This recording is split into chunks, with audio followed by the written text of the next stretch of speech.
ಜನನಿ news ಚಾನೆಲ್ಗೆ like ಮಾಡಿ, subscribe ಮಾಡಿ, ಶೇರ್ ಮಾಡುವ ಮೂಲಕ ನಮ್ಮ ಚಾನೆಲ್ಗೆ ಸಹಕರಿಸಿ.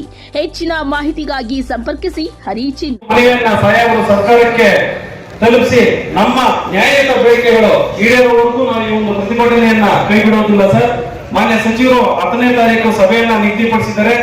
ಆದಷ್ಟು ಬೇಗ, ಇನ್ನೂ ಬೇಗ ನಮಗೆ ನಮ್ಮ ಬೇಡಿಕೆಗಳನ್ನ ಈಡೇರಿಸಿದರೆ ನಾವು ಕಚೇರಿಗಳಿಗೆ ತೆರಳುತ್ತೀವಿ. ಇಲ್ಲದಿದ್ದರೆ ನಮ್ಮ ಈ ಒಂದು ಹೋರಾಟ ನಿಲ್ಲೋದಿಲ್ಲ, ಯಾವುದೇ ಕಾರಣಕ್ಕೂ ನಿಲ್ಲೋದಿಲ್ಲ ಅಂತ ನಮ್ಮ ರಾಜ್ಯಾಧ್ಯಕ್ಷರು ಎಲ್ಲಾ ಒಂದು ಸಂಘದವರು ನಮಗೆ ಕರೆಯನ್ನು ಕೊಟ್ಟಿರ್ತಾರೆ.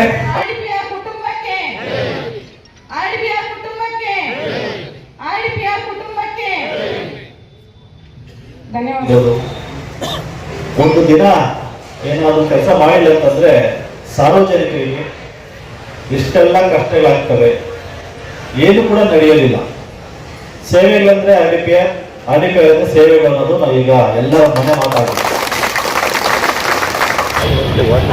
ಭಾರತ್ ಮಾತಾಕಿ ಆರ್ಡಿಪಿಆರ್ ಕುಟುಂಬಕ್ಕೆ ಏನೇ ಬರಲಿ, ಎಲ್ಲಿವರೆಗೂ ಹೋರಾಟ, ಯಾತಕ್ಕಾಗಿ ಹೋರಾಟ.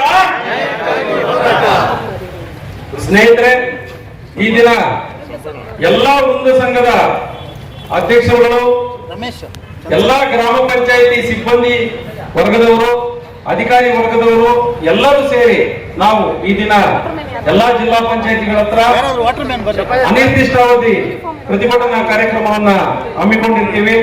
ಈ ಒಂದು ಕಾರ್ಯಕ್ರಮದಲ್ಲಿ ನಾವೆಲ್ಲರೂ ಅಪಾರ ಜನರು ಬಂದು ಇಲ್ಲಿ ನಮಗೆ ಬೆಂಬಲವನ್ನ ಸೂಚಿಸಿರ್ತೀರ.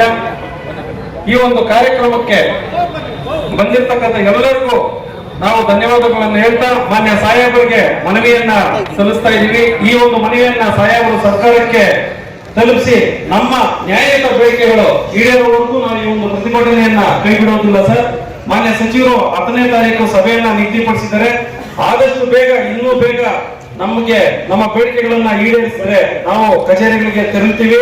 ಇಲ್ಲದಿದ್ದರೆ ನಮ್ಮ ಈ ಒಂದು ಹೋರಾಟ ನಿಲ್ಲೋದಿಲ್ಲ, ಯಾವುದೇ ಕಾರಣಕ್ಕೂ ನಿಲ್ಲೋದಿಲ್ಲ ಅಂತ ನಮ್ಮ ರಾಜ್ಯಾಧ್ಯಕ್ಷರು ಎಲ್ಲಾ ಒಂದು ಸಂಘದವರು ನಮಗೆ ಕರೆಯನ್ನು ಕೊಟ್ಟಿರ್ತಾರೆ. ಅದರಂತೆ ನಾವು ಜಿಲ್ಲಾ ಪಂಚಾಯತ್ ಎದುರುಗಡೆ ನಾವೆಲ್ಲರೂ ಗ್ರಾಮ ಪಂಚಾಯಿತಿಗೆ ಹೋಗದೆ ನಮ್ಮ ಒಂದು ಹೋರಾಟವನ್ನ ಮುಂದುವರಿಸ್ತೀವಿ ಅಂತ ತಮ್ಮಲ್ಲಿ ಮನವಿ ಮಾಡ್ತಾ ಇದ್ದೀವಿ ಸರ್.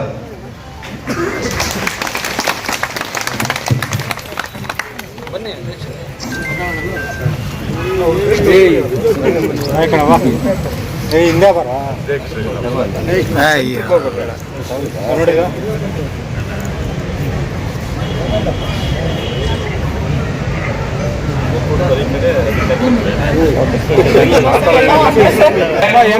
ನಮ್ಮ ಒಂದು ಹೋರಾಟದ ಕುರಿತಾಗಿ ನಮಗೆ ಬೆಂಬಲ ಸೂಚಿಸಿರ್ತಾರೆ. ಅವರು ತಮ್ಮೆಲ್ಲರನ್ನು ಉದ್ದೇಶಿಸಿ ಒಂದೆರಡು ಮಾತನ್ನ ಆಡಬೇಕಾಗಿ ಅವರಲ್ಲಿ ವಿನಂತಿ ಮಾಡ್ಕೊಳ್ತಾ ಇದ್ದೀವಿ.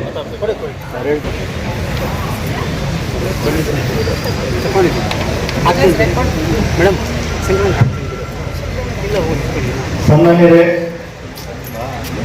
ಈ ಒಂದು ಶುಭ ದಿನದಲ್ಲಿ ನಮ್ಮ ಏನು ಗ್ರಾಮೀಣ ಅಭಿವೃದ್ಧಿ ಕುಟುಂಬ ಅಂತ ಏನು ಹೇಳ್ತೀವಿ, ಆರ್ಡಿಪಿಆರ್ ಕುಟುಂಬ ಅಂದ್ರೆ ಬರೀ ಆರ್ಡಿಪಿಆರ್ ಕುಟುಂಬ ಅಂದ್ರೆ ಅಧಿಕಾರಿಗಳಿಗೆ ಮಾತ್ರ ಸೀಮಿತ ಅಲ್ಲ. ಅದರಲ್ಲಿ ನಮ್ಮ ಅಧ್ಯಕ್ಷರುಗಳು, ಉಪಾಧ್ಯಕ್ಷರುಗಳು ಮತ್ತು ಎಲ್ಲ ಸದಸ್ಯರುಗಳು, ಮುಖ್ಯವಾಗಿ ಅತಿ ಹೆಚ್ಚು ಕೈಗೆ ಕೈ ಜೋಡಿಸಿ ಕೆಲಸ ಮಾಡ್ತಾ ಇರ್ತಕ್ಕಂಥ ನಮ್ಮ ಗ್ರಾಮ ಪಂಚಾಯತ್ ಸಿಬ್ಬಂದಿ ವರ್ಗದವರು. Thank you. ಇವತ್ತೇನು ಕಳೆದ 3-4 ದಿನಗಳಿಂದ ಒಂದು ರಾಜ್ಯ ಮಟ್ಟದ ಒಂದು ಹೋರಾಟವನ್ನ ಸಾಕಷ್ಟು 16 ಬೇಡಿಕೆಗಳನ್ನ ಇಟ್ಟು ಆ ಬೇಡಿಕೆಗಳನ್ನ ಈಡೇರಿಸುವ ಒಂದು ಒಕ್ಕೂಲಿನ ಒಂದು ಬೇಡಿಕೆಯೊಂದಿಗೆ ಎಲ್ಲರೂ ಕೂಡ ಕೈ ಜೋಡಿಸಿ ಇವತ್ತು ರಾಜ್ಯ ಮಟ್ಟದ ಪ್ರತಿಭಟನೆಯನ್ನ ಮಾಡಿರ್ತೀವಿ.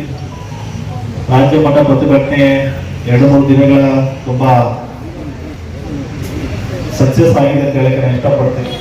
ಇದು ಎಲ್ಲ ರಾಜ್ಯ ಸರ್ಕಾರ ಮಟ್ಟಕ್ಕೂ ಮತ್ತು ವಿಧಾನಸೌಧದಲ್ಲಿ ಎಲ್ಲ ಒಂದು ಅಧಿಕಾರಿಗಳಿಗೂ, ಉನ್ನತ ಅಧಿಕಾರಿಗಳಿಗೂ ಕೂಡ ಈ ವಿಷಯ ಮುಟ್ಟಿದೆ.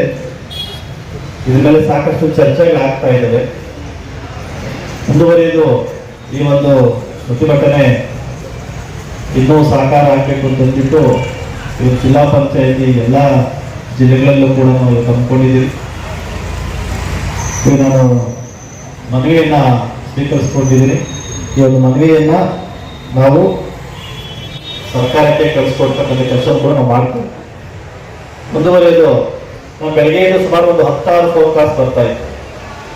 ಯಾಕೆಂತಂದ್ರೆ ಇಡೀ ಗ್ರಾಮೀಣ ಅಭಿವೃದ್ಧಿ ಮತ್ತು ಪಂಚಾಯತ್ ರಾಜ್ ಇಲಾಖೆಯ ನೌಕರರು ಇರ್ಬೋದು, ನಮ್ಮ ರಾಜಕೀಯ ಪತ್ನಿಗಳಿರ್ಬೋದು, ಒಂದು ದಿನ ಏನಾದರೂ ಕೆಲಸ ಮಾಡಿಲ್ಲ ಅಂತಂದ್ರೆ ಸಾರ್ವಜನಿಕರಿಗೆ ಇಷ್ಟೆಲ್ಲ ಕಷ್ಟಗಳಾಗ್ತವೆ, ಏನು ಕೂಡ ನಡೆಯೋದಿಲ್ಲ.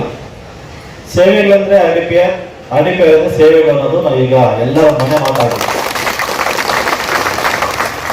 ಒಂದು ಅನಿವಾರ್ಯತೆ ಆಗುತ್ತಿದೆ ಜನಕ್ಕೆ. ಗ್ರಾಮ ಪಂಚಾಯಿತಿ ಮತ್ತು ಸೇವೆಗಳು ಅನಿವಾರ್ಯ. ಒಂದು ದಿನ ಕೂಡ ಸ್ಥಗಿತ ಆಯ್ತು, ಸ್ತಬ್ಧ ಆಯ್ತು ಅಂತಂದ್ರೆ ಗ್ರಾಮ ಪಂಚಾಯಿತಿ ಪ್ರತಿಯೊಬ್ಬರು ಜೀವನ ಮಾಡೋದು ಕಷ್ಟ ಆಗಿರ್ತಕ್ಕಂಥ ಪರಿಸ್ಥಿತಿಗೆ ಇವತ್ತು ಬಂದಿದೆ. ಅಂದ್ರೆ ಎಷ್ಟು ಪ್ರಾಮುಖ್ಯತೆಯನ್ನು ಪಡ್ಕೊಂಡಿದೆ ಗ್ರಾಮ ಪಂಚಾಯಿತಿಗಳು ಅನ್ನೋದು ನಾವಿಲ್ಲಿ ನೋಡ್ಬೋದಾಗಿದೆ. ಹಾಗಾಗಿ ನೀವು ಎಷ್ಟು ಸರ್ವಿಸ್ ಅನ್ನ ನೀವು ಕೊಡ್ತಾ ಇದ್ದ 106 ಸೇವೆಗಳನ್ನ ನಾನು ಕೇಳಿಸ್ಕೊತಾ ಇದ್ದೆ. ಏನೇನ ಸಮಸ್ಯೆ ಆಗ್ತದೆ, ಏನೆಲ್ಲ ಕೆಲಸ ಮಾಡಬೇಕು, ನರೇಗಾ ಹೆಂಗ್ ಬಂತು, SDM ಹೆಂಗ್ ಬಂತು, NRL ಹೆಂಗ್ ಬಂತು, ಗ್ರಾಮ ಆರೋಗ್ಯ ಅಭಿಯಾನ ಹೆಂಗ್ ಬಂತು, ಜೊತೆಲೆ ಇವತ್ತು ಇನ್ನೊಂದು ಕೂಸಿನ ಮನೆ ಬರ್ತಾ ಇದೆ, ಬಂದ್ಬಿಟ್ಟಿದೆ ಆಲ್ರೆಡಿ. ಇನ್ನು ಮುಂದೆ ಬೇರೆ ಬೇರೆ ಸ್ಕೀಮ್ ಬರ್ತಾ ಇದ್ದಾವೆ. ಸೊ ಕೆಟ್ಟ ಕೇಳಿ ವ್ಯಕ್ತಿಗೂ ಕೂಡ ಸೇವೆಗಳನ್ನ ತಲುಪಿಸುವಲ್ಲಿ ಇವತ್ತು ಗ್ರಾಮ ಪಂಚಾಯತಿಗಳು ಎಷ್ಟೆಲ್ಲ ಕೆಲಸ ಮಾಡ್ತಾ ಇದ್ದಾವೆ, ಎಷ್ಟೆಲ್ಲ ಅದು ನಮ್ಮ ಪ್ರಜಾಪ್ರಭುತ್ವ ವಿಕೇಂದ್ರೀಕರಣ ವ್ಯವಸ್ಥೆಯಲ್ಲಿ ಇಟ್ಕೊಂಡು ಭದ್ರ ಬುನಾದಿಯನ್ನು ಹಾಕೊಂಡು ಇವತ್ತು ಸೇವೆಗಳನ್ನು ಕೊಡ್ತಾ ಇರ್ತಕ್ಕಂಥ ಒಂದು ರಾಜ್ಯ ಇಡೀ ದೇಶದಲ್ಲೇ ಒಂದು ಮಾದರಿ ಅಂತ ಹೇಳಕ್ಕೆ ನಾನು ಇಷ್ಟಪಡ್ತೀನಿ ಕರ್ನಾಟಕವನ್ನ. ಈ ರೀತಿ ಸೇವೆಗಳನ್ನ ಸುಗಮವಾಗಿ ಸುಲಲಿತವಾಗಿ ಯಾವುದೇ ಧಕ್ಕೆ ಬಾರದಂತೆ ಕೆಲವೊಂದು ಸಣ್ಣ ಪುಟ್ಟ ಸಮಸ್ಯೆಗಳು ಬರ್ತವೆ. ನಮ್ಮ ಹಳ್ಳಿಗಳಲ್ಲಿ ಸಮಸ್ಯೆಗಳು ನಮಗೆಲ್ಲ ಗೊತ್ತಿರ್ತಕ್ಕಂಥ ವಿಚಾರನೆ. ಅದನ್ನು ಹೊರತುಪಡಿಸಿದ್ರೆ ಸೇವೆಗಳನ್ನ ಕೊಡಲು ತುಂಬಾ ಕೆಲಸ ಮಾಡ್ತಾ ಇದ್ದೀರಾ, ಶ್ರಮ ವಹಿಸ್ತಾ ಇದ್ದೀರಾ ಅಂತ ಗೊತ್ತಾಗಿದೆ. ಇನ್ನೊಂದು ವಿಚಾರ ಹೇಳಕ್ಕೆ ಇಷ್ಟಪಡ್ತೀನಿ. ಕಳೆದ 10-15 ವರ್ಷಗಳ ಹಿಂದೆ ಇರುವ ಗ್ರಾಮ ಪಂಚಾಯತಿಗಳ ವ್ಯವಸ್ಥೆಗೂ ಇವತ್ತು ಸಾಕಷ್ಟು ಬದಲಾವಣೆಯಾಗಿದೆ. ನಾವು ಸೇವೆಗಳ ನೀಡೋದಾಗಿರ್ಬೋದು, ಅಷ್ಟೊಂದನ ಆಗಿರ್ಬೋದು, ನಮ್ಮ ಸಂಪನ್ಮೂಲಗಳ ಕ್ರೋಢೀಕರಣ ಆಗಿರ್ಬೋದು. ಒಂದು ಹಳ್ಳಿಗಳಿಗೆ ಹೋದ್ರೆ ಎಷ್ಟು ಸಂತೋಷ ಆಗ್ತದೆ. ನಾನು ಕಳೆದ ಬಾರಿ ಒಂದು 200 ಗ್ರಾಮ ಪಂಚಾಯತಿಗೆ ವಿಸಿಟ್ ಹೋಗಿದ್ದೆ. ಕುಟುಂಬ ಒಂದಾಗಿರೋದು ನಿಜವಾಗ್ಲೂ ಶ್ಲಾಘನೀಯವಾದ ವಿಚಾರ ಅಂತ ನಾನಂತೂ ಭಾವಿಸ್ತೀನಿ ಸ್ನೇಹಿತರೆ. ಆಮೇಲೆ ಈ ಒಂದು ವೇದಿಕೆ ಅಂತ ಸೃಷ್ಟಿ ಮಾಡಿದ್ಮೇಲೆ ನಾವು ಎಲ್ಲರೂ ಒಂದು ವಚನ ತಗೊಂಡ್ವಿ, ಒಂದು ಉದ್ದೇಶಕ್ಕಾಗಿ ನಾವು ಎಲ್ಲರೂ ಒಟ್ಟಿಗೆ ಸೇರಿದ್ದೀವಿ. ನಾವು ಇದಕ್ಕೆ ಎಲ್ಲರೂ ಕಟಿಬದ್ಧವಾಗಿರ್ಬೇಕು ಅಂತ ಈಗಾಗಲೇ ಚಲಪತಿ ಸರ್ ಹೇಳ್ದಂಗೆ ಇಲ್ಲಿ ಬೃಂದ ಸಂಘಗಳು ಅವರ ಬೇಡಿಕೆಗಳು ಈಡೇರಿತು ಅಂತ ಒಂದೊಂದೇ ಸಂಘ ಬೇರೆ ಆಗೋದಕ್ಕೆ ಪ್ರಮೇಯನೇ ಬರೋದಿಲ್ಲ. ಯಾಕಂದ್ರೆ ಈ ಒಂದು ಏನು 11 ಸಂಘದ ಒಕ್ಕೂಟವನ್ನ ಮಾಡಿದ್ದೀವಿ, ಈ ಒಂದು 11 ಸಂಘದ ಒಕ್ಕೂಟದಲ್ಲಿ ಕನಿಷ್ಠ ಬೇಡಿಕೆಗಳಾದ್ರೂ ಎಲ್ಲ ಬೃಂದ ಸಂಘಗಳದು ಪೂರೈಕೆ ಆದ್ರೆ ಮಾತ್ರ ನಾವು ಹಿಂದೆ ಸರಿತೀವಿ, ನಾವು ಜಗತೀವಿ. ಇಲ್ಲ ಅಂದ್ರೆ ನಮ್ಮ ಹೋರಾಟವನ್ನ ನಾವು ಮುಂದುವರಿಸಿಕೊಂಡು ಹೋಗ್ಬೇಕಾಗುತ್ತೆ ಸ್ನೇಹಿತರೆ. ಇದೆಲ್ಲದಕ್ಕೂ ತಮ್ಮೆಲ್ಲರ ಸಹಕಾರ ಹೀಗೆ ನಿರಂತರವಾಗಿ ಇರಬೇಕು ಅಂತ ನಾನು ನಿಮ್ಮಲ್ಲಿ ಕಳಕಳಿಯಾಗಿ ವಿನಂತಿ ಮಾಡಿಕೊಳ್ತೇನೆ.